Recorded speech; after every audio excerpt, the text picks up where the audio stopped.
with another one for y'all, man. And I'm just coming to y'all today. This is something real basic. Um, I'm in this Facebook group called Food Truck 101 or something like that. Food truck vendors or whatever you call it.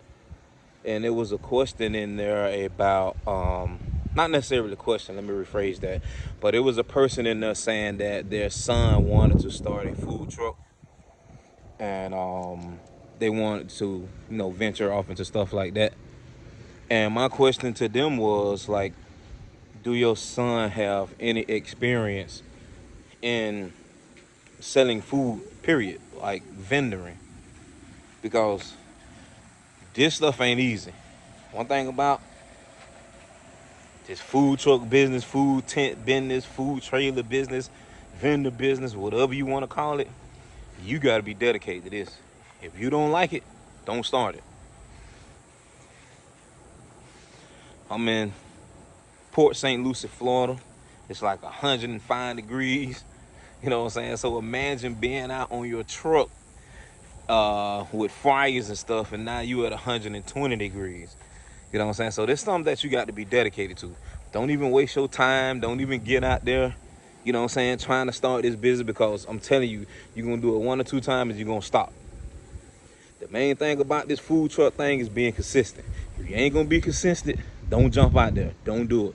With me, I started in my house like most food vendors know. I started right out of the house. You know what I'm saying? Started small, started cooking for people in the neighborhood, friends and family members, co-workers and stuff that I know. That's how I started. And then, you know what I'm saying, we ventured off into doing like bigger corporations. Like we started selling to like the county jails and stuff. I used to take food out there and drop food off to the county jails. I used to make $800 to $1,000 in one drop off. You know what I'm saying? And then we ventured from there to a tent. We didn't know what we was doing in the tent. We went to a huge event at first, and it was just me and my lady, and man, we didn't know what we was doing, man. Thank God for my niece. Thank God for my sis, Brina. You know what I'm saying? And my cousins, Pooh. Because I didn't know what I was doing. I was just lost. I'm just used to cooking for a few people in the house. And when we got to the event, we made like over $2,000. But me knowing what I know now and the amount of people was there, it was an easy $6,000-7,000 a day. And yeah, so we went on from there, and we just, we stayed working out of the tent for like 3-4 years. And then we had to rent these U-Haul trailers, and you know what I'm saying, to pull our equipment and stuff. So it's a lot of work that goes into this that, you know what I'm saying, if you ain't dedicated to it, don't even jump out there and do it. I'm gonna tell you like straight up, don't jump out there and do it. And we went from renting trailers to buying a cargo van for ourselves. And that was our way, to transport our equipment, our coolers, all that stuff, because you got to go rent these trucks, these U-Haul, these vans, these cargo trailers. You got to go rent it. Number one, you got to rent it. Then you got to load it. Then you got to get to where you're going. Then you got to unload it. Then when it's time you go, you got to load it back up. Then you got to get home. You got to unload it. Then you got to take it back. It's like, man, I'm telling you, man, it's a pain in the ass. So we got the van, right? So once we got the van, it was like, okay, we at least got the van. We can load it the day before. And we do get home from an event. If we tired, you know what I'm saying, we worked ourselves to death, at least we can leave it in the van until the next day.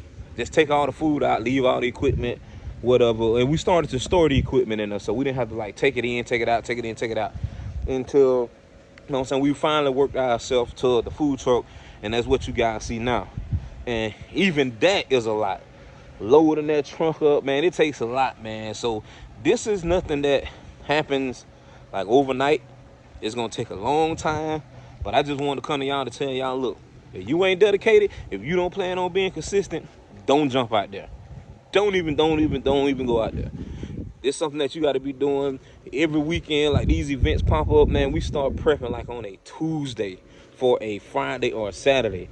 So it takes just that long, and that's just prepping. That don't include shopping, you know what I'm saying, going to get all your supplies, your food, filling up your propane tanks, filling up your gas tanks.